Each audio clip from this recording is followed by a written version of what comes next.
Dia memukulku, menamparku hingga hidungku berdarah. Mertuaku hanya tertawa, menganggapku wanita tak berguna. Mereka salah besar. Karena mereka tidak tahu, aku akan membuat mereka semua menyesal. Sebelum kita mulai lebih jauh, coba tulis di kolom komentar, sahabat teras berkisah mendengarkan dari kota mana saja ya? Pukul 1 dini hari. Seharusnya ini adalah waktu di mana nyamuk-nyamuk sedang asyik berpesta pora dan aku sedang terlelap, mengumpulkan energi untuk hidup yang entah kenapa terasa selalu berat. Tapi dini hari ini berbeda. Dinding kamar di rumah mewahku di Kemang terasa dingin. Bukan karena AC, melainkan karena hawa mencekam yang tiba-tiba menyeruak, membekukan setiap jengkal keberanianku. Aku terbangun bukan karena mimpi buruk, melainkan karena tangan Lucky yang menyeretku dari tempat tidur. Tangannya mencengkeram pergelanganku, seolah aku hanyalah boneka kain yang bisa dia lempar kemanapun. Aku masih terhuyung-huyung, mencoba mencerna apa yang terjadi, ketika sebuah tamparan mendarat di wajahku. Tamparan itu, seperti palu godam, menghantam pipiku hingga terasa ke ulu hati.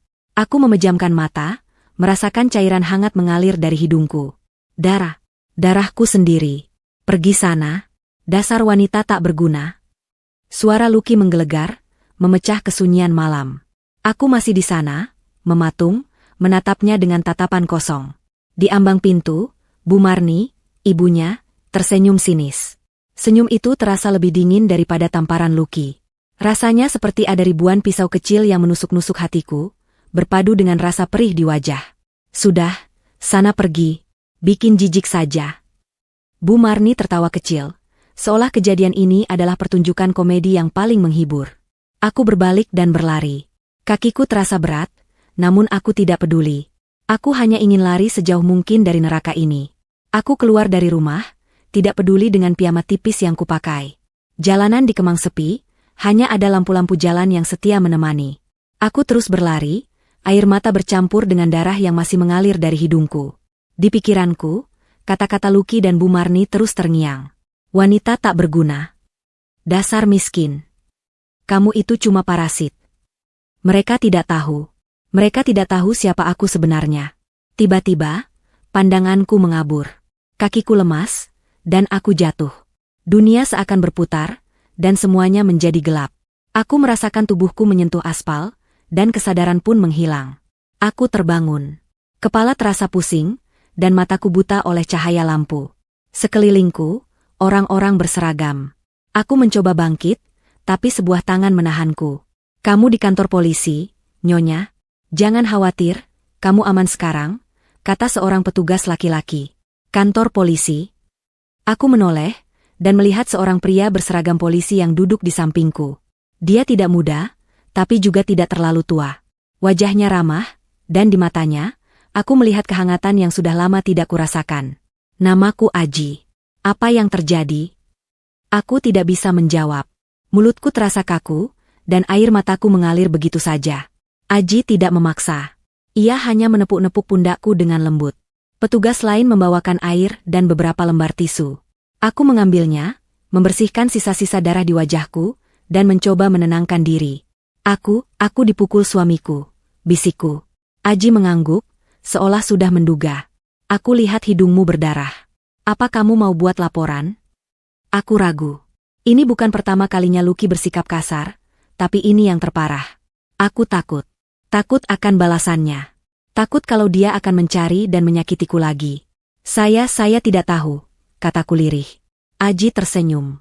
Tidak apa-apa. Kamu bisa pikirkan itu nanti. Sekarang, istirahat saja dulu. Aku pun menceritakan semuanya pada Aji. Awalnya, dia mendengarkan dengan serius. Tapi saat aku bercerita tentang Lucky dan Bu Marni yang menertawakanku, Aji tidak bisa menahan tawa. Hahaha. Jadi mereka pikir kamu itu wanita miskin yang tak berdaya? Aji tertawa terbahak-bahak, dan tawanya menular padaku. Entah kenapa, rasa sakit di hati dan wajahku terasa sedikit berkurang. Iya, mereka pikir aku cuma parasit yang bergantung sama uang Lucky, jawabku. Aji menatapku, matanya berbinar. Mereka salah besar. Mereka tidak tahu, Rima adalah CEO rahasia dari sebuah holding company bernilai ratusan miliar. Aku tersenyum tipis. Sebenarnya, Aji, aku bukan cuma CEO, tapi pemilik dari holding company itu. Aku yang membangunnya dari nol, dan Lucky, dia cuma staf biasa di sana. Dia tidak tahu apa-apa tentang perusahaanku. Dia pikir dia yang paling kaya. Aji terdiam, seolah mencerna kata-kataku. Matanya membelalak, dan ia menatapku dengan tatapan tak percaya. Jadi selama ini kamu pura-pura miskin. Aku mengangguk. Aku ingin menguji Lucky. Aku pikir dia mencintaiku apa adanya, bukan karena uangku. Tapi ternyata dia sama saja dengan yang lain. Dia hanya melihat uang. Ini akan menjadi kisah pembalasan paling dingin dan terstruktur. Kataku, mereka akan tahu, kalau wanita yang mereka anggap tak berguna, adalah wanita yang akan mengambil semua harta mereka, dan menyisakan mereka selembar kain pun. Aji mengangguk, tersenyum licik. Aku akan membantumu, Rima. Lucky dan Bu Marni akan menyesal seumur hidup mereka. Aku menatap Aji, dan sekelebat ingatan melintas di kepalaku. Aji, seorang anak jalanan yang aku bantu untuk keluar dari penjara. Aku memberinya pekerjaan, dan membantunya untuk kembali ke sekolah. Dan sekarang, dia adalah polisi. Dan dia adalah satu-satunya orang yang tahu siapa aku sebenarnya. Terima kasih, Aji, kataku, tulus. Aji tersenyum. Sama-sama. Kita akan membuat mereka menyesal. Aku pulang ke apartemen pribadiku, yang bahkan Lucky tidak tahu keberadaannya. Apartemen ini, di Pondok Indah, adalah tempat di mana aku bisa menjadi diriku sendiri. Jauh dari semua kepalsuan yang aku ciptakan, jauh dari semua drama yang aku jalani. Pagi itu, aku tidak bekerja. Aku hanya duduk di sofa, menatap keluar jendela. Aku melihat Lucky dan Bu Marni di layar ponselku. Mereka sedang diwawancarai oleh beberapa wartawan tentang kasus KDRT. Mereka berdua terlihat sangat menyedihkan, dan aku tidak bisa menahan tawa. Jadi, kamu menampar istrimu? Tanya wartawan. Itu cuma kesalahpahaman. Kami cuma lagi berantem kecil, jawab Lucky. Tapi istrimu sampai dilarikan ke kantor polisi. Apa itu berantem kecil? Kamu tidak tahu apa-apa. Dia wanita tak berguna. Dia pantas mendapatkannya. Lucky marah, dan mencoba menampar wartawan itu. Aku tertawa. Lucky tidak tahu bahwa video ini akan menjadi bukti kuat yang akan menghancurkannya. Dia tidak tahu bahwa ini baru permulaan. Aku menatap layar ponselku, dan teringat kata-kata Aji. Mereka salah besar. Mereka tidak tahu, Rima adalah CEO rahasia dari sebuah holding company bernilai ratusan miliar. Kata-kata itu beresonansi di kepalaku, dan aku tersenyum. Ini bukan lagi tentang uang. Ini bukan lagi tentang balas dendam. Ini tentang keadilan. Lalu aku menelepon pengacaraku, Pak Didik. Suaranya serak, khas orang yang baru bangun tidur. Aku terkekeh. Pak Didik ini memang orang yang paling santai sedunia. Ada apa, Rima? Pagi-pagi begini sudah telepon. Apa uangmu habis? Candanya. Tidak, Pak. Aku cuma mau bilang kita punya klien baru. Kataku. Siapa? Lucky dan Bu Marni. Hening. Lalu aku mendengar Pak Didik terbatuk-batuk. Lucky, suami kurang ajarmu itu. Iya, Pak. Tapi mereka bukan klien kita. Mereka musuh kita. Pak Didik tertawa. Bagus. Aku suka. Jadi, apa rencanamu? Aku ingin mereka tahu, kalau mereka tidak bisa main-main denganku. Aku ingin mereka tahu, kalau aku bukan wanita tak berdaya yang mereka kira. Oke. Apa yang harus aku lakukan? Aku ingin kamu membekukan semua aset mereka. Semua rekening bank, semua properti, semua mobil. Aku ingin mereka tahu, bahwa mereka tidak punya apa-apa lagi. Wow. Ini akan menarik. Tapi, kenapa kamu tidak langsung saja ceraikan dia dan ambil semua hartanya? Aku tidak mau. Aku ingin mereka tahu bahwa aku yang punya kuasa. Aku ingin mereka merasakan bagaimana rasanya menjadi miskin. Pak Didik tersenyum. Baik. Kalau begitu, kita mulai sekarang. Rencanaku, kita akan mulai dengan yang kecil-kecil.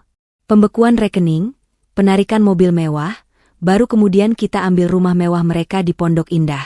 Kita buat mereka malu di depan semua orang. Aku mengangguk. Bagus. Dan jangan lupa, Pak, video KDRT itu harus viral. Biar semua orang tahu siapa Lucky sebenarnya. Pak Didik tertawa lagi. Siap, Bos. Aku akan buat mereka menyesal seumur hidup mereka. Aku menutup telepon dan tersenyum. Aku menatap keluar jendela, melihat hiruk-pikuk Jakarta di pagi hari. Ada banyak orang yang berlalu lalang, ada banyak cerita yang terjadi. Dan salah satu cerita itu adalah ceritaku. Cerita tentang pembalasan yang akan segera dimulai. Aku siap. Aku tidak bisa tidur. Malam di apartemenku di Pondok Indah terasa hening. Terlalu hening. Kepalaku pusing bukan karena tamparan Lucky, melainkan karena semua rencana yang sudah tersusun di kepalaku. Satu hal yang pasti, aku tidak akan membiarkan mereka lolos begitu saja. Saat fajar menyingsing, aku bangun. Aku mengambil kunci mobil, jaket tebal, dan dompetku. Aku tidak tahu mau kemana. Kakiku melangkah begitu saja, membawa aku ke kantor polisi tempatku pingsan semalam. Di sana, aku bertemu lagi dengan Aji. Ia sedang bersiap untuk pulang. "Kamu di sini, Nyonya?" sapanya, terkejut. Aku tidak tahu harus kemana," jawabku lirih. Aji mengangguk. "Mengerti. Kenapa tidak ke rumahmu saja?" "Aku sudah tidak punya rumah, Ji," kataku. "Lucky sudah mengambil semuanya." Aji mengangguk lagi, matanya penuh simpati. Ia tahu, aku tidak sedang berbohong. "Rima, kamu sudah makan?" tanyanya. Aku menggeleng. "Belum." "Kalau begitu, ayo kita makan.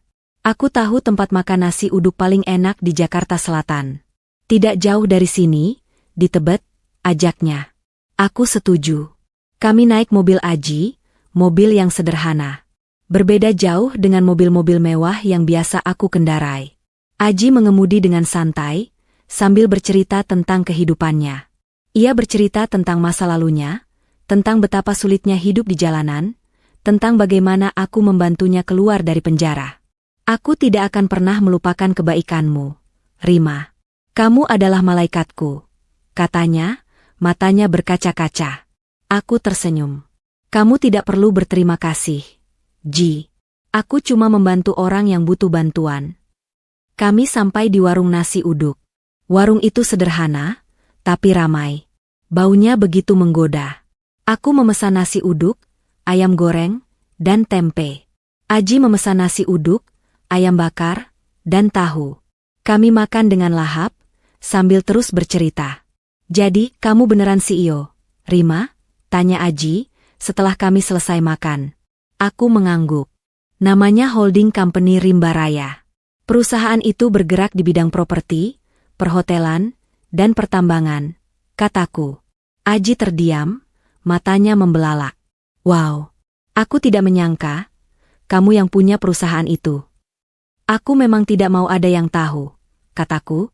"Itu alasanku menikah dengan Lucky, agar dia bisa menjadi tamengku dari para media. Aku hanya ingin hidup normal." "Tapi Lucky, dia tahu tentang perusahaanmu." "Tidak. Dia pikir aku hanya seorang desainer interior yang punya butik kecil. Dia tidak tahu kalau butik itu cuma salah satu anak perusahaanku," kataku. "Dia pikir dia kaya, padahal kekayaannya itu cuma sepersekian dari kekayaanku." Aji menggelengkan kepala, tak habis pikir. Aku tidak bisa membayangkan. Selama ini, dia memperlakukanmu seperti sampah, padahal kamu adalah ratu. "Dia hanya tidak tahu siapa aku," kataku, tersenyum sinis. "Tapi sekarang, dia akan tahu. Aku akan mengambil semua yang dia miliki, dan menyisakan dia sehelai benang pun." Aji tersenyum.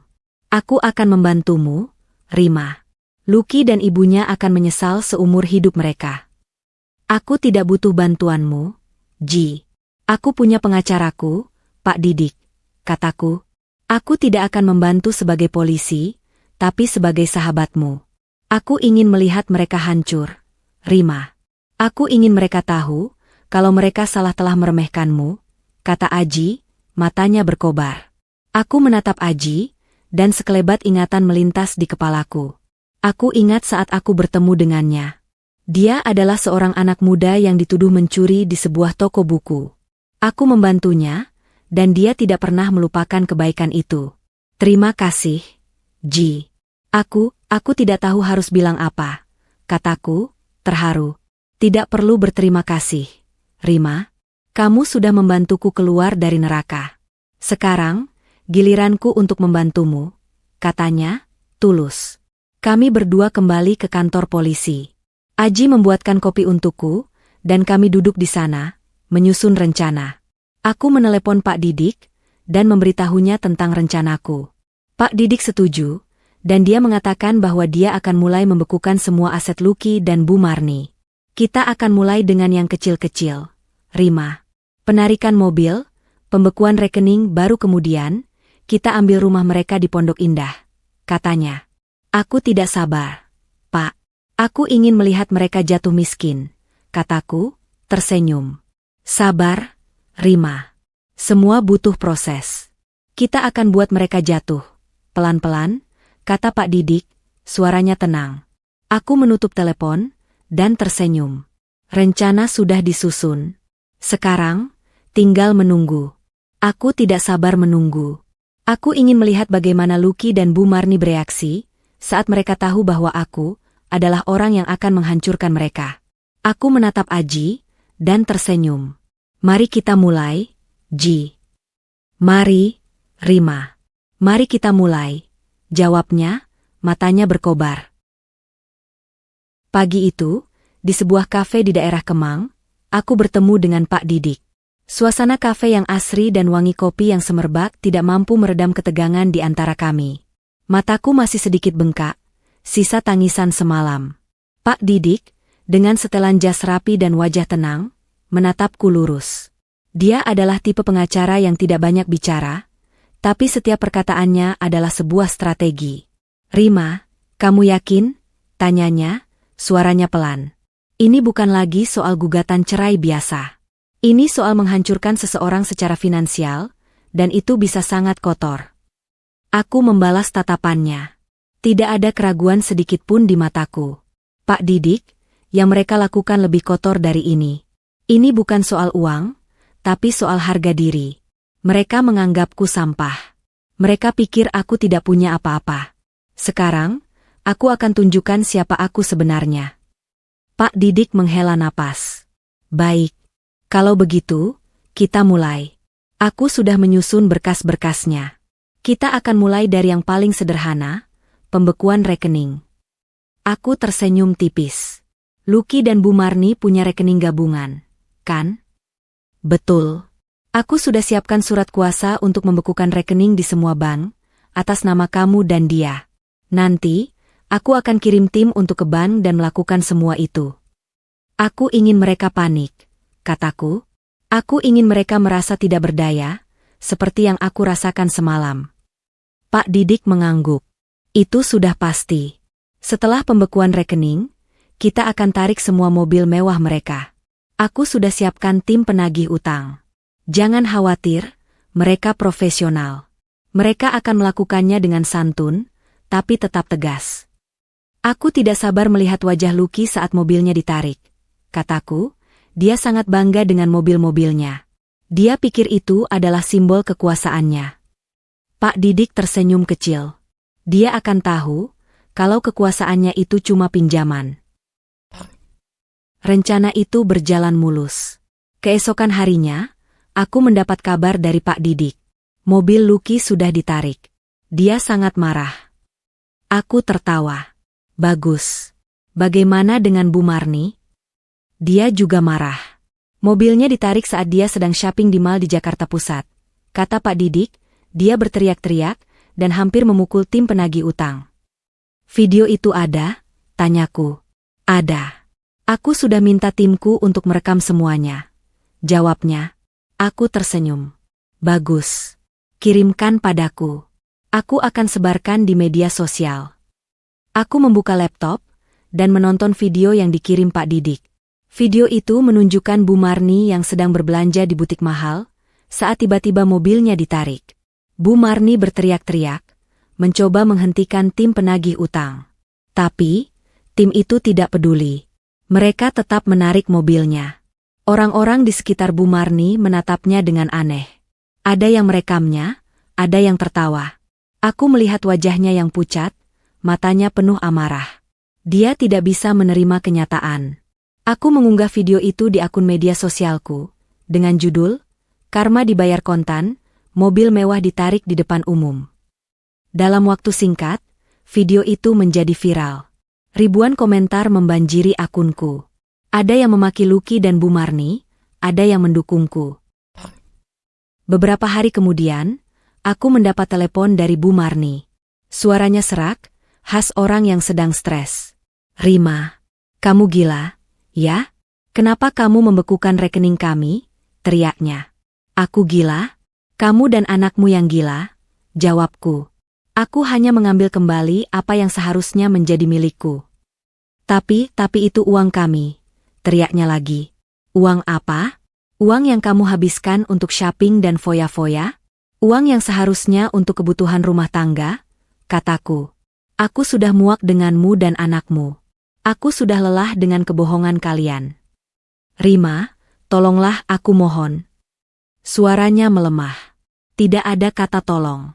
"Kalian sudah menyakitiku. Sekarang, kalian akan merasakan apa yang aku rasakan," jawabku. Aku menutup telepon, dan tersenyum. Rencana ini berjalan dengan sangat baik. Aku tidak sabar menunggu babak selanjutnya. Aku ingin melihat wajah mereka, saat rumah mewah mereka di Pondok Indah disita. Aku ingin mereka merasakan, bagaimana rasanya menjadi miskin. Aku menatap keluar jendela apartemenku, melihat pemandangan Jakarta yang indah. Aku tahu, banyak orang yang iri dengan kehidupanku. Tapi mereka tidak tahu, betapa sulitnya hidupku. Mereka tidak tahu, betapa banyak pengorbanan yang aku lakukan. Aku mengambil laptopku, dan mulai bekerja. Aku punya banyak proyek yang harus diselesaikan. Proyek-proyek yang akan membuatku semakin kaya, dan akan membuat Lucky dan Bu Marni semakin miskin. Aku tahu, ini bukan akhir dari cerita. Ini baru permulaan. Aku tidak akan berhenti, sampai mereka benar-benar hancur.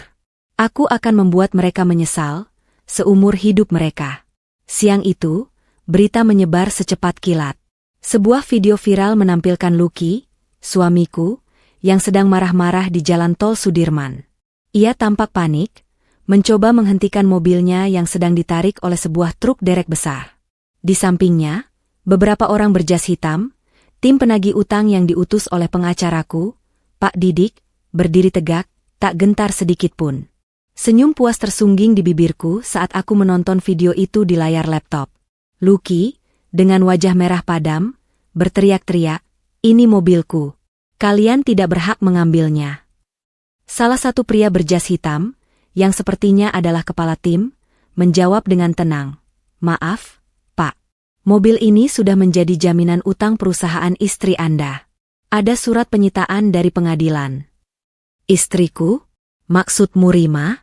Dia tidak mungkin melakukan ini."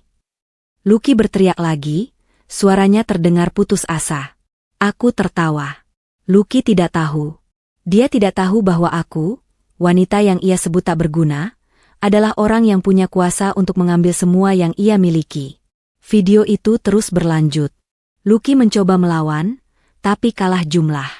Ia akhirnya hanya bisa berdiri, menatap mobilnya yang perlahan menjauh, diikuti tatapan penasaran dari pengendara lain.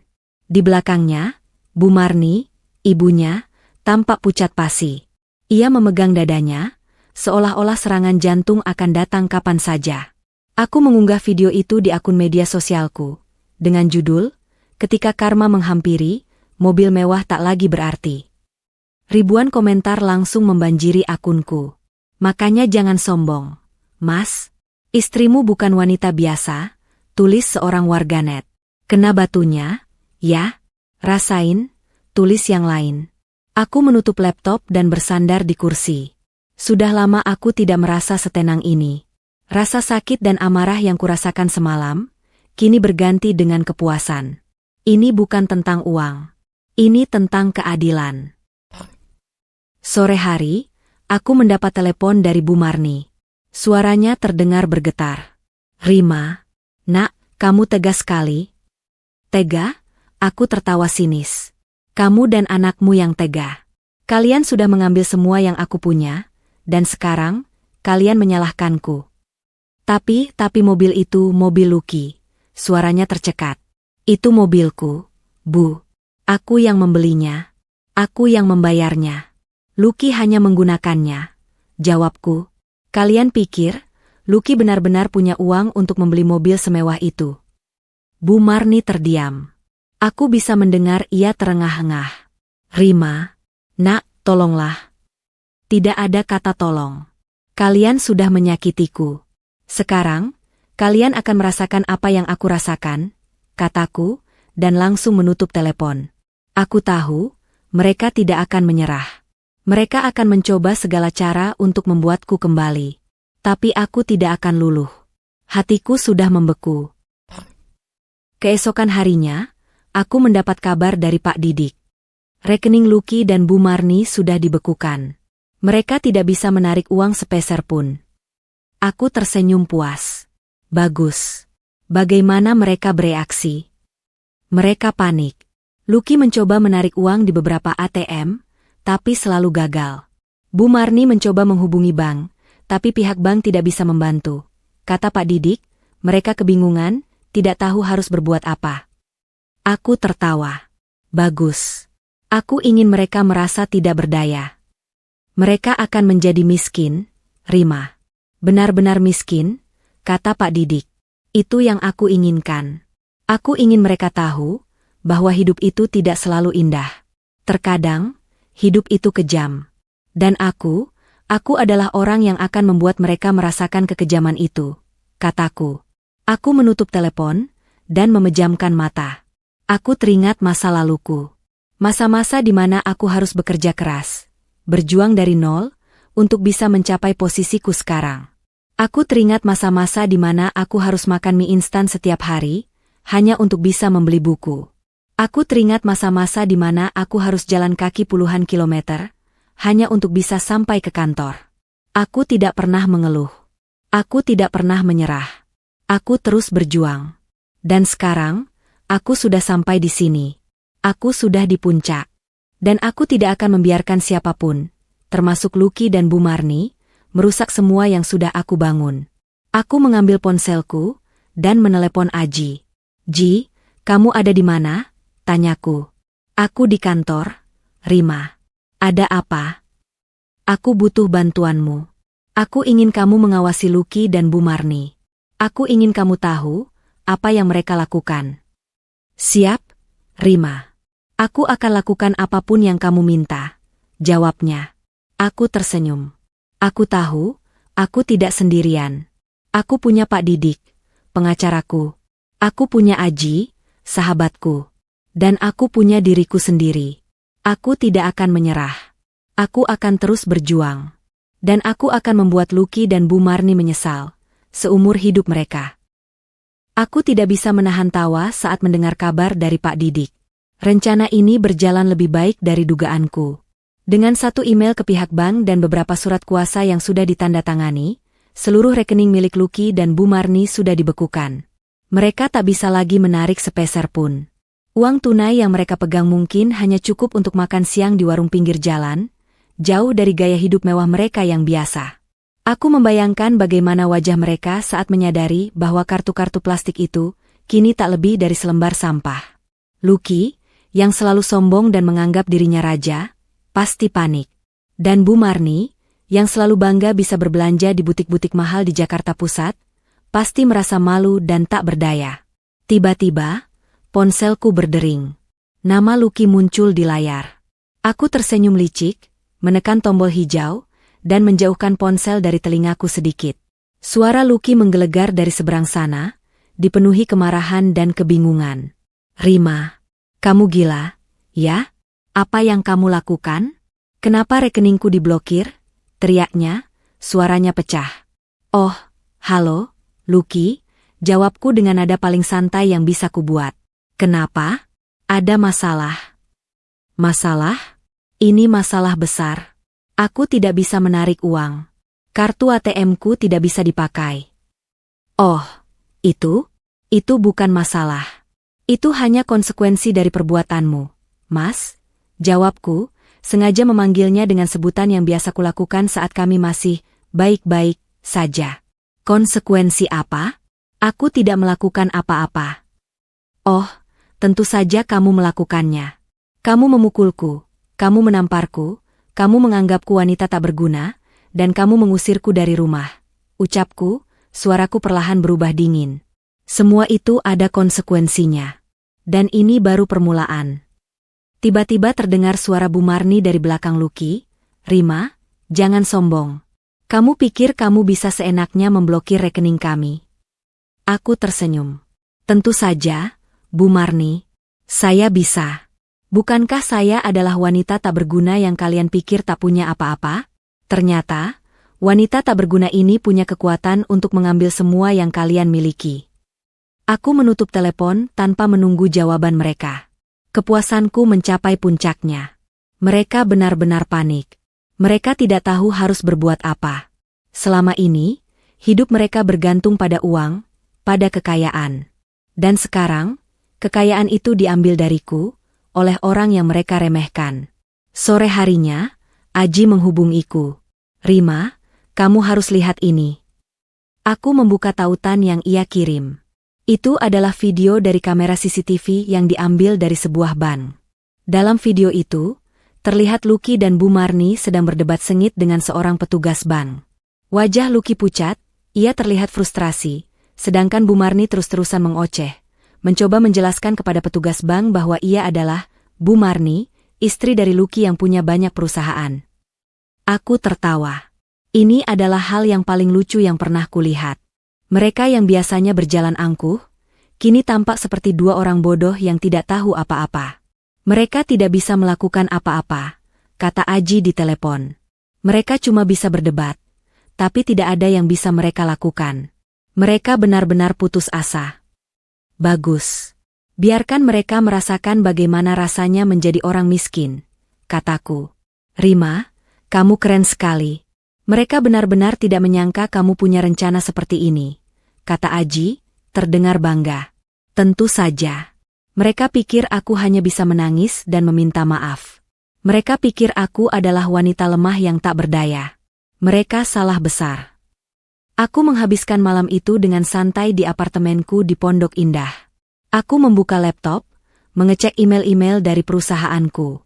Aku membaca laporan keuangan, melihat grafik pertumbuhan, dan tersenyum puas.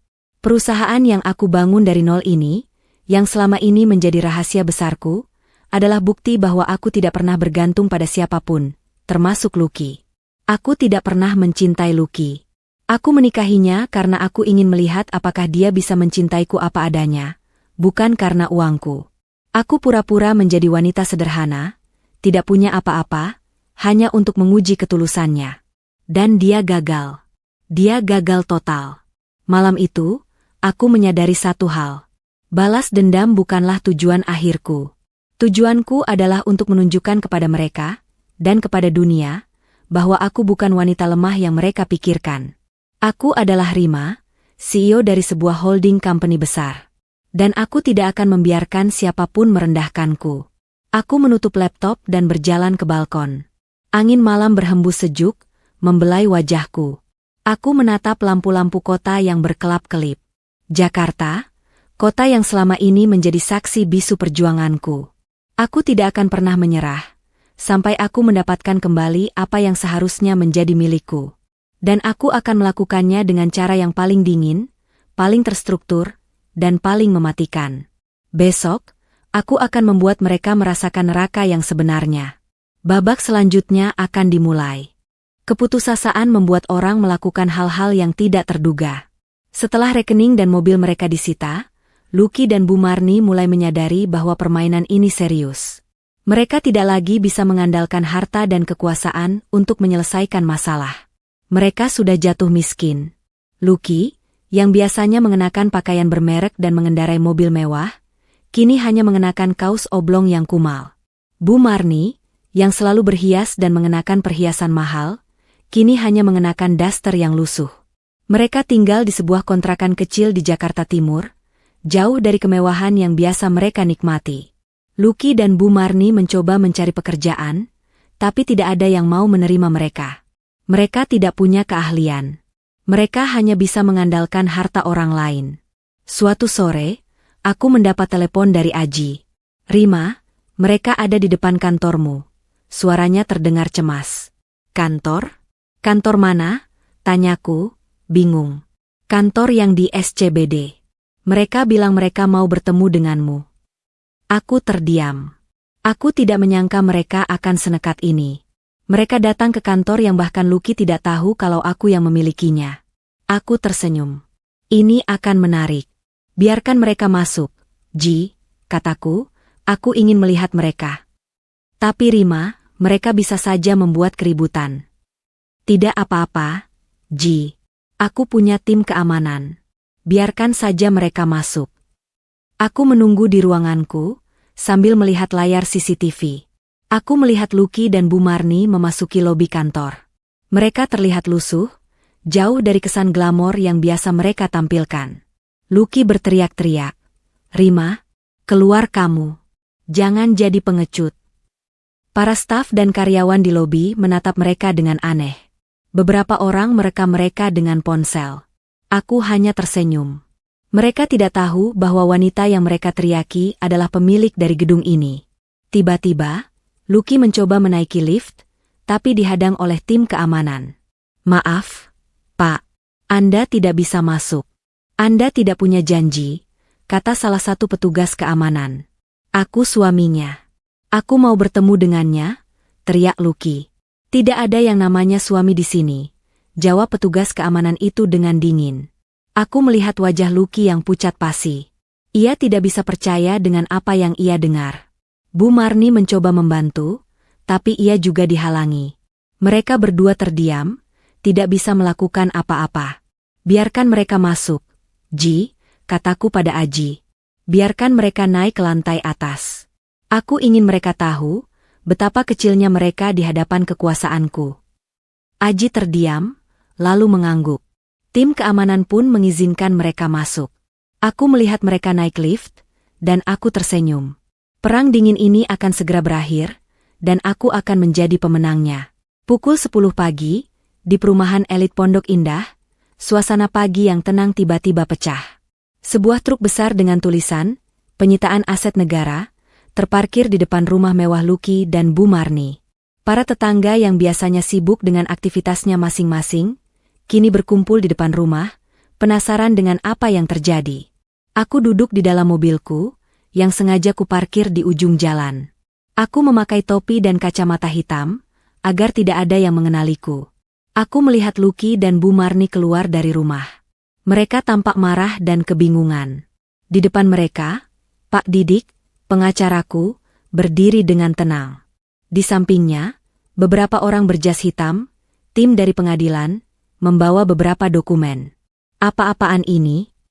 Kalian tidak bisa melakukan ini, teriak Lucky, suaranya parau.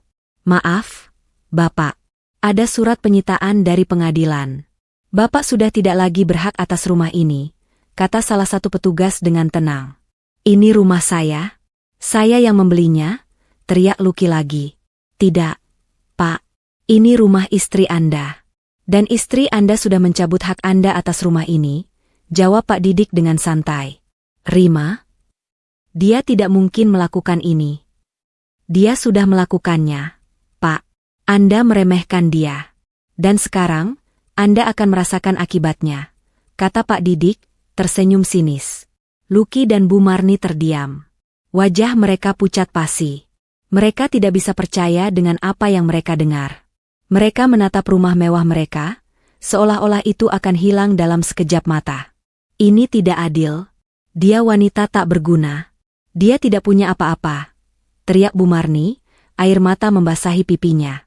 Wanita tak berguna ini yang akan mengambil semua yang kamu punya. Ibu, kataku dalam hati.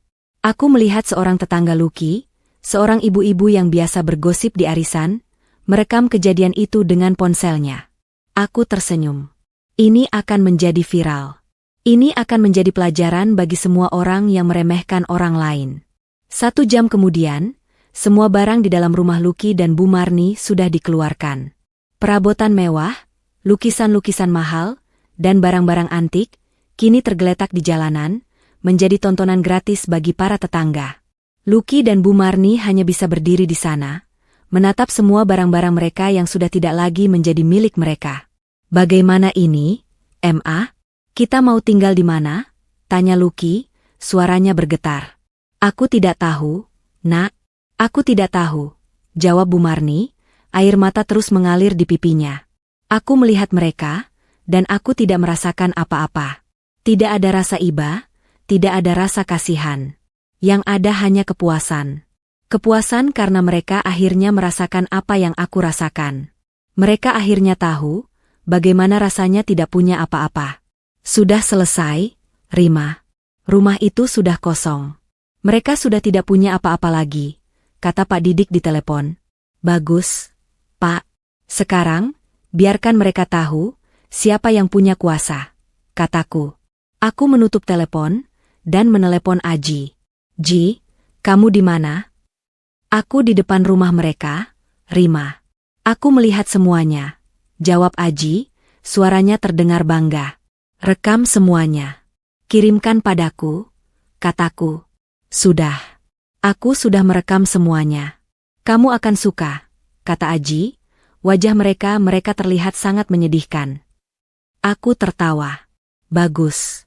Kirimkan videonya. Aku akan sebarkan di media sosial. Aku menutup telepon dan memacu mobilku. Aku tidak akan pulang ke apartemen. Aku akan pergi ke kantor.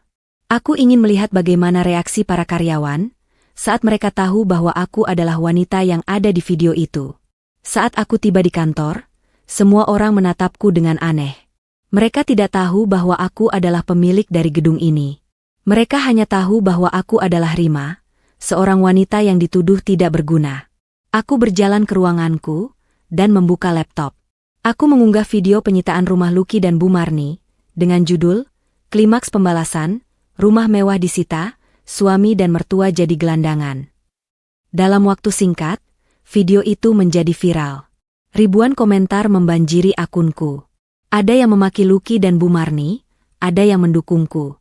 Ada yang mengatakan bahwa aku adalah wanita yang kuat. Ada yang mengatakan bahwa aku adalah wanita yang kejam. Aku tidak peduli. Aku hanya peduli dengan satu hal, keadilan. Ponselku berdering. Ada panggilan dari Lucky. Aku mengangkatnya dan mendengar suaranya yang serak. Rima, Nak, kamu tegas sekali. Tega? Aku tertawa sinis. Kamu dan anakmu yang tega. Kalian sudah mengambil semua yang aku punya, dan sekarang, kalian menyalahkanku. Tapi rumah itu satu-satunya yang kami punya. Suaranya tercekat. Itu rumahku, Bu. Aku yang membelinya. Aku yang membayarnya. Lucky hanya menggunakannya. Jawabku. Kalian pikir, Lucky benar-benar punya uang untuk membeli rumah semewah itu? Bu Marni terdiam. Aku bisa mendengar ia terengah-engah. Rima, Nak, tolonglah. Tidak ada kata tolong. Kalian sudah menyakitiku. Sekarang, kalian akan merasakan apa yang aku rasakan, kataku, dan langsung menutup telepon. Aku menutup laptop dan bersandar di kursi. Aku tidak pernah merasa setenang ini. Semua rasa sakit dan amarah yang aku rasakan, kini sudah hilang. Aku sudah mendapatkan keadilan. Dan aku tahu, ini bukan akhir dari cerita. Ini baru permulaan. Aku akan membuat mereka menyesal seumur hidup mereka. Sejak rumah mereka disita, Lucky dan Bu Marni benar-benar jatuh miskin. Mereka tidak punya tempat tinggal, tidak punya uang, dan tidak punya apa-apa lagi. Mereka mencoba meminjam uang dari teman-teman mereka, tapi semua orang menolak. Tidak ada yang mau membantu mereka, karena video KDRT dan video penyitaan rumah sudah viral. Reputasi mereka sudah hancur. Aku mendapat kabar dari Aji, bahwa Lucky dan Bu Marni kini tinggal di sebuah kontrakan kecil di daerah Jakarta Timur. Kontrakan itu sangat kumuh.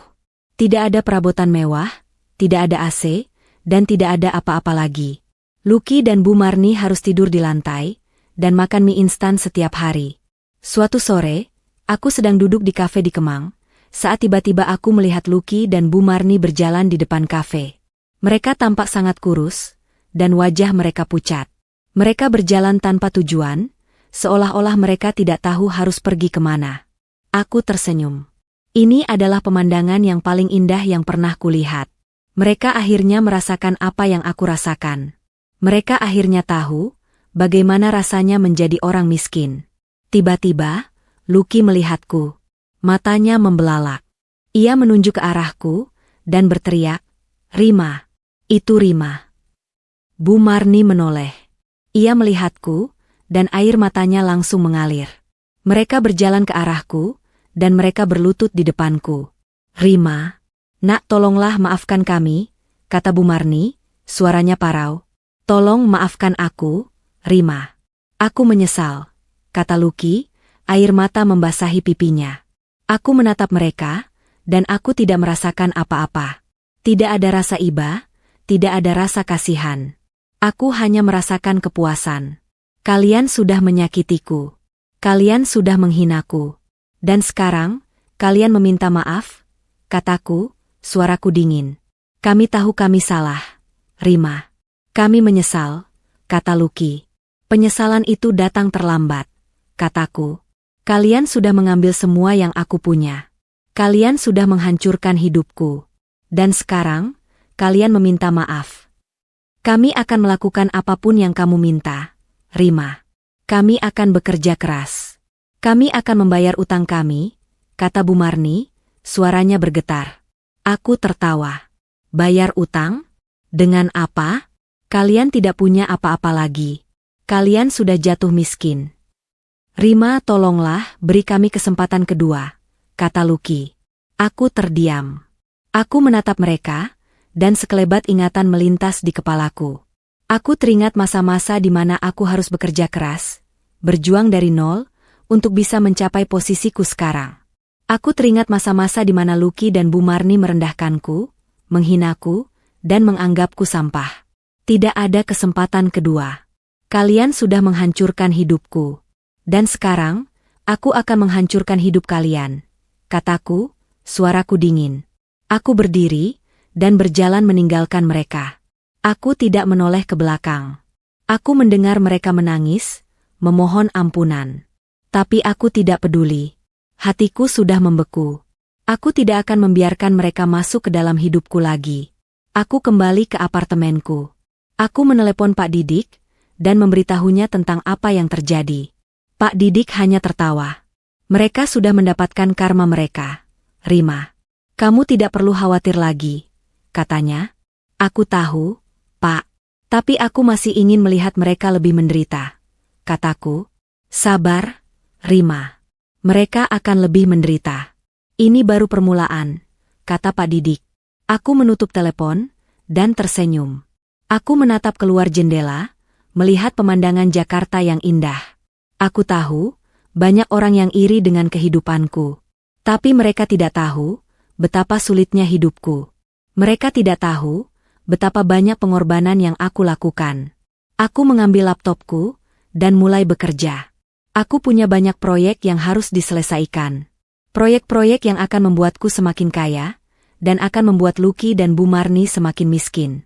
Aku tahu, ini bukan akhir dari cerita. Ini baru permulaan. Aku tidak akan berhenti, sampai mereka benar-benar hancur. Aku akan membuat mereka menyesal, seumur hidup mereka. Rasa kasihan memang menjadi pintu gerbang, tapi bukan alasan utama.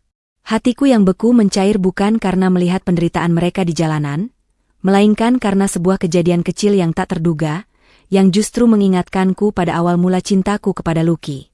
Minggu sore itu, aku tidak bisa tenang di apartemen. Perang batin antara amarah dan sisa-sisa kenangan manis terus berkecamuk.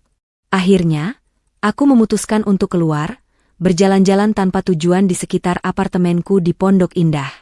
Kulihat sebuah kedai kopi sederhana di pojok jalan, dan aku memutuskan untuk duduk di sana. Baru saja aku memesan, mataku menangkap sosok yang tak asing. Lucky. Dia duduk sendirian di bangku taman di seberang kedai kopi. Wajahnya yang biasanya angkuh kini tampak lelah. Ia menatap kosong ke jalanan yang ramai. Aku mencoba mengalihkan pandangan, tapi mataku terus kembali kepadanya. Tiba-tiba, seorang kakek tua yang menjual koran, berjalan ke arah Lucky. Wajahnya tampak lelah, dan kakinya pincang. Ia mencoba menawarkan korannya, tapi Lucky hanya menggelengkan kepala. Aku melihat Lucky mengeluarkan uang dari sakunya, dan memberikannya kepada kakek itu. Ini, Pak, ambil saja. Korannya tidak usah, kata Lucky dengan suara yang ramah. Kakek tua itu menatap Lucky dengan bingung. Tapi, saya tidak punya kembalian, Mas. Tidak apa-apa, Pak. Anggap saja ini rezeki, jawab Lucky, tersenyum tulus, yang sudah lama tidak kulihat. Senyum yang sama, yang dulu berhasil membuatku jatuh cinta padanya. Aku merasa jantungku berdegup kencang. Itu Lucky yang dulu. Lucky yang kupuja. Lucky yang selalu peduli dengan orang-orang yang ia sayangi. Lucky yang kupikir sudah hilang selamanya. Setelah kakek itu pergi, Lucky duduk kembali. Ia menatap tangannya yang kosong, tapi wajahnya menunjukkan kelegaan. Kejadian sederhana itu, entah mengapa, menghancurkan semua tembok kebencian yang kubangun. Malam harinya, aku tidak bisa tidur. Kejadian itu terus terngiang di kepalaku. Aku tidak bisa membohongi diriku sendiri. Aku masih mencintai Lucky. Aku masih merindukan sosoknya yang dulu, sosok yang kupikir sudah mati. Akhirnya, dengan hati berdebar-debar, aku menelepon Lucky. Suaranya serak saat ia mengangkat telepon. Rima? Lucky, aku mau bertemu, kataku, suaraku bergetar. Kami bertemu di sebuah restoran sederhana di pinggir jalan di daerah Jakarta Selatan. Lucky datang dengan pakaian yang sama, tapi kali ini, ia terlihat lebih rapi. Ia duduk di depanku, dan ia tidak berani menatap mataku. Rima, aku tahu aku tidak pantas berada di sini. Aku tahu aku sudah menyakitimu, katanya dengan suara parau. Aku melihatmu tadi sore, kataku, saat kamu menolong kakek itu. Lucky menatapku, matanya memancarkan kebingungan. Kamu melihatnya. Aku mengangguk. Itu mengingatkanku pada Lucky yang dulu. Lucky yang selalu kupuja. Air mata Lucky mengalir. Rima, aku sudah berubah. Aku sudah sadar. Aku tahu, aku tidak pantas dimaafkan. Hatiku terasa sakit melihatnya. Aku mengulurkan tanganku, dan menggenggam tangannya. Aku mau memberimu kesempatan kedua, Lucky. Aku masih mencintaimu. Malam itu, kami berbicara dari hati ke hati. Lucky menceritakan semua penyesalannya. Ia menceritakan bagaimana ia menyesal telah menyia-nyiakan cintaku, bagaimana ia menyesal telah menyakitiku. Dan aku mendengarkannya. Aku memaafkannya. Aku memaafkan semua kesalahannya. Aku akan kembali ke rumah, Lucky. Kita akan mulai dari awal, kataku. Rima, terima kasih banyak. Suaranya bergetar. Aku janji, aku tidak akan pernah menyakitimu lagi. Dan aku, dengan bodohnya, percaya. Aku percaya bahwa cinta bisa mengubah seseorang. Aku percaya bahwa cinta bisa memaafkan segalanya. Aku terlalu buta untuk melihat bahwa di balik penyesalannya ada motif lain. Aku terlalu buta untuk melihat bahwa ia tidak benar-benar berubah. Ia hanya kembali untuk memanfaatkan cintaku. Setelah Lucky dan Bu Marni kembali ke rumah di Pondok Indah, suasana rumah yang tadinya dingin dan mencekam, kini dipenuhi tawa dan percakapan. Aku sangat bahagia. Aku pikir, ini adalah awal dari kehidupan baruku. Lucky tidak lagi kasar, dan Bu Marni tidak lagi menghina. Mereka sangat baik kepadaku. Rima, kamu sudah bekerja keras. Kamu butuh istirahat, kata Lucky, suatu malam, saat ia melihatku masih bekerja di laptop. Ia mengulurkan tangannya, dan memijit pundakku. Aku tersenyum. Ini adalah Lucky yang kurindukan. Lucky yang kupuja. Aku baik-baik saja, Lucky. Aku hanya ingin menyelesaikan pekerjaanku. Jawabku. Sudahlah. Biar aku saja yang mengerjakan ini, kata Lucky, dan ia mengambil laptopku. Kamu istirahat. Aku akan mengurus semuanya. Aku terkejut. Lucky tidak pernah melakukan ini sebelumnya. Tapi aku sangat senang. Aku membiarkannya mengambil alih pekerjaanku, dan aku pergi tidur. Aku tidur dengan nyenyak malam itu. Aku merasa aman. Beberapa hari kemudian, Lucky datang kepadaku. Rima, aku punya ide. Aku ingin membangun sebuah bisnis baru. Aku ingin membantumu. Aku ingin menunjukkan padamu bahwa aku sudah berubah. katanya. Hatiku langsung berdebar.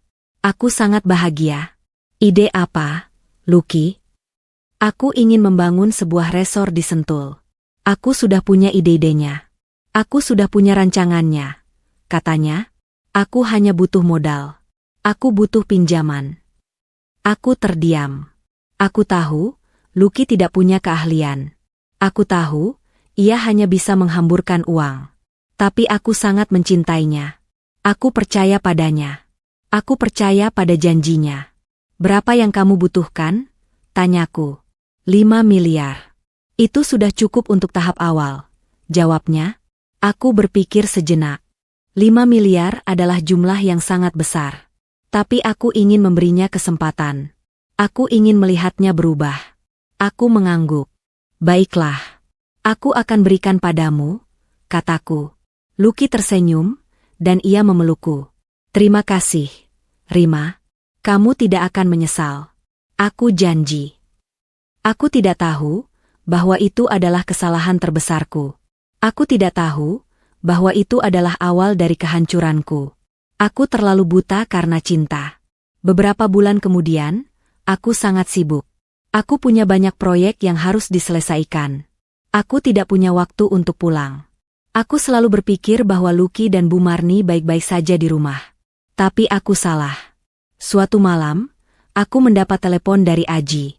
Suaranya terdengar cemas. Rima, kamu harus lihat ini. Ada apa, Ji? Tanyaku, bingung. Lucky dan Bu Marni, mereka ada di Senopati. Mereka sedang berfoya-foya di klub malam. Jawabnya. Hatiku langsung terasa sakit. Aku tidak percaya dengan apa yang kudengar. Kamu yakin? Aku yakin, Rima. Aku melihat mereka dengan mataku sendiri. Mereka minum-minum, menari, dan mereka menghamburkan uangmu. Mereka tidak membangun resor. Mereka hanya memanfaatkanmu, kata Aji.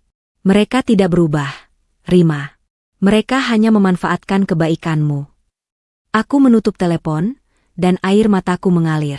Aku merasa sangat bodoh. Aku merasa sangat bodoh karena percaya pada mereka. Aku merasa sangat bodoh karena memberikan mereka kesempatan kedua. Aku memacu mobilku, dan pergi ke Senopati. Aku melihat Lucky dan Bu Marni di dalam klub malam. Mereka tampak sangat bahagia. Mereka tidak terlihat seperti orang yang menyesal. Mereka terlihat seperti orang yang memanfaatkan kebaikan orang lain. Aku berjalan ke arah mereka, dan aku menampar Lucky. Dasar pengkhianat, teriakku. Lucky menatapku, matanya membelalak. Rima, kamu di sini. Iya, aku di sini. Aku melihat semuanya, teriakku. Ini tidak seperti yang kamu pikirkan, Rima, kata Lucky. Suaranya bergetar. Tidak seperti yang kupikirkan? Kamu dan ibumu berfoya-foya di sini, sementara aku bekerja keras untuk kalian, teriakku. Kalian tidak berubah. Kalian hanya memanfaatkan kebaikanku. Bu Marni berdiri, dan ia mencoba membela diri. Rima, kami hanya ingin merayakan kembalinya kami.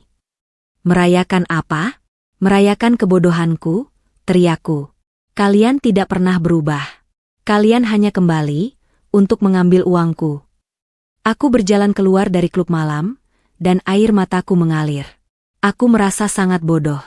Aku merasa sangat bodoh karena percaya pada mereka. Aku merasa sangat bodoh karena memberikan mereka kesempatan kedua. Aku kembali ke apartemenku. Aku menelepon Pak Didik, dan memberitahunya tentang apa yang terjadi. Pak Didik hanya menghela napas. Aku sudah bilang padamu, Rima, cinta itu bisa membutakan, katanya.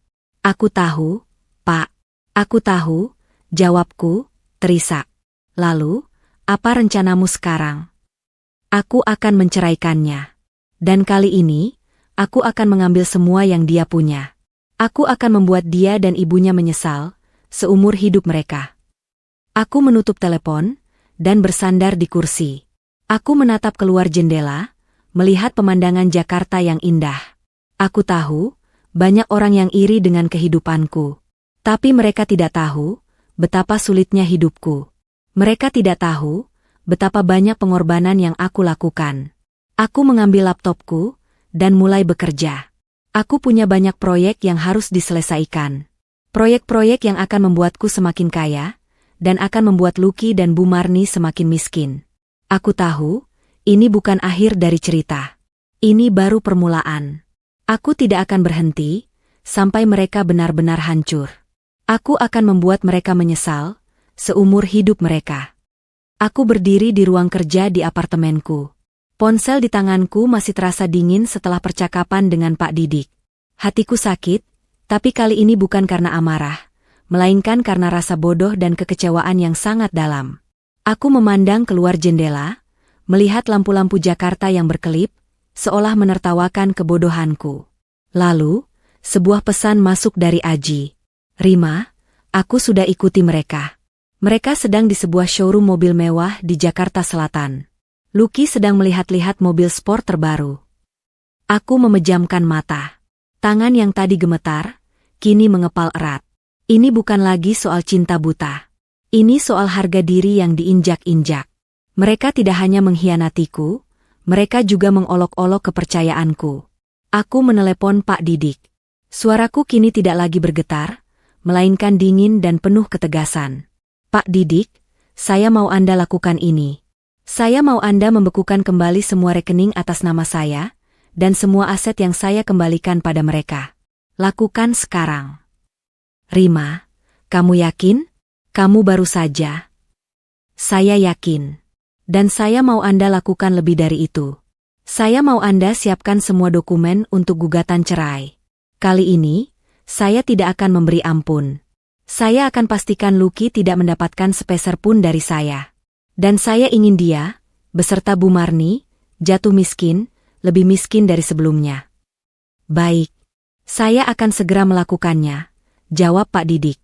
Ada nada hormat dalam suaranya, seolah ia mengerti bahwa Rima yang ini adalah Rima yang berbeda. Rima yang tidak akan pernah lagi membiarkan dirinya diinjak-injak. Beberapa jam kemudian, aku mendapat kabar dari Aji. Rima, kamu harus lihat wajah mereka. Mereka baru saja selesai memilih mobil sport, dan saat Lucky mencoba membayar dengan kartu kredit, kartunya ditolak. Aku tersenyum puas. Itu adalah salah satu kartu kredit yang kuberi dia akses. Kini, akses itu sudah kutarik kembali. Aji melanjutkan, lalu, mereka mencoba di kartu yang lain. Semuanya ditolak. Mereka panik. Petugas showroom menatap mereka dengan curiga. Itu belum seberapa, Ji, kataku. Sebentar lagi, mereka akan tahu apa artinya penyesalan yang sebenarnya. Aku menghubungi Pak Didik lagi. Pak, saya mau Anda sebarluaskan berita ini. Biar semua orang tahu, bagaimana Lucky dan ibunya mencoba memanfaatkan kebaikan saya, dan bagaimana mereka berfoya-foya dengan uang yang seharusnya untuk membangun bisnis. Saya mau mereka dipermalukan di depan umum. Siap, Rima. Berita ini akan menyebar secepat kilat, jawabnya. Aku menutup telepon, dan memandang keluar jendela. Hujan mulai turun, membasahi jalanan Jakarta.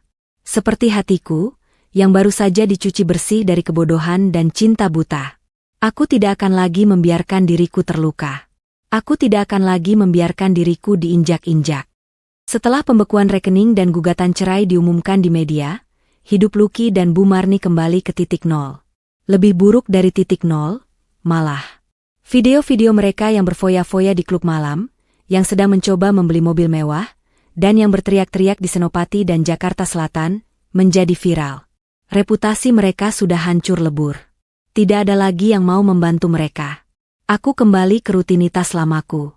Bekerja dari pagi hingga malam, mengurus perusahaan, dan tidak peduli dengan apa yang terjadi pada Lucky dan Bu Marni. Tapi, satu hal yang berbeda, hatiku tidak lagi merasa sakit. Hatiku sudah kebal. Aku tahu, mereka mendapatkan apa yang pantas mereka dapatkan. Suatu sore, aku mendapat telepon dari Pak Didik. Suaranya terdengar serius. Rima, saya punya kabar. Lucky dan Bu Marni, mereka ditangkap polisi. Aku terdiam. Aku tidak menyangka hal ini akan terjadi. Kenapa? Tanyaku, bingung. Mereka ditangkap karena penipuan. Mereka menggunakan nama perusahaanmu untuk menipu beberapa investor. Mereka bilang, Mereka bisa memberikan keuntungan besar jika investor mau menanamkan modal di bisnis resor mereka. Padahal, bisnis itu tidak pernah ada, jawab Pak Didik. Lalu apa yang akan terjadi? Tanyaku. Mereka akan dipenjara. Mereka akan mendekam di penjara selama beberapa tahun, jawabnya. Aku menutup telepon dan bersandar di kursi. Aku tidak merasakan apa-apa. Tidak ada rasa iba, tidak ada rasa kasihan. Yang ada hanya kepuasan.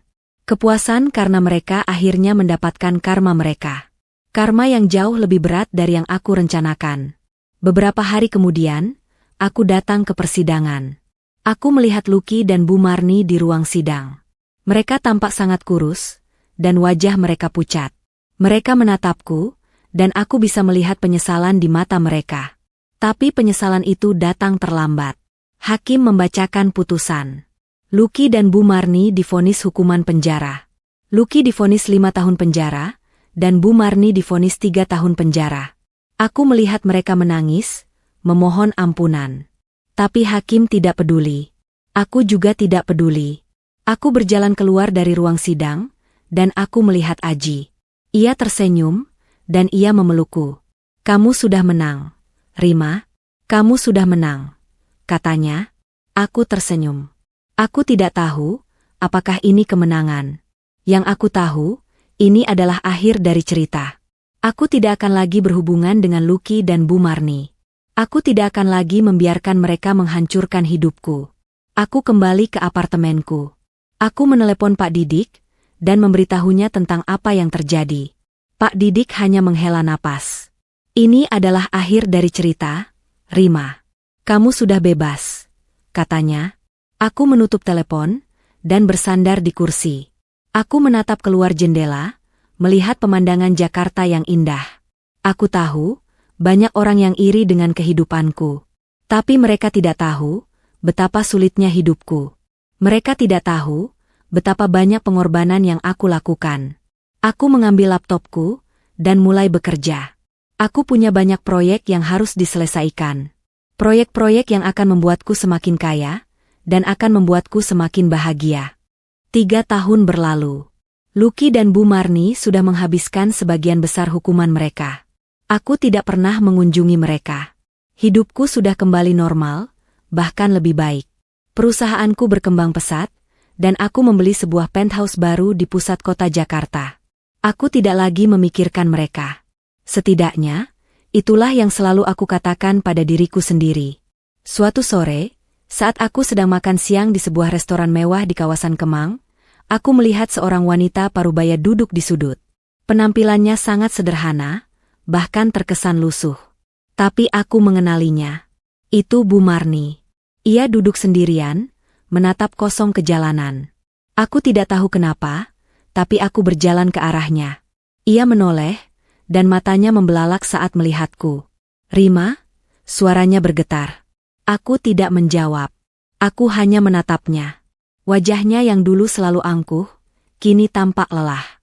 Matanya memancarkan penyesalan yang dalam. Ia berdiri, dan mencoba berbicara, tapi suaranya tercekat. Tiba-tiba, seorang pria muda datang menghampiri Bu Marni.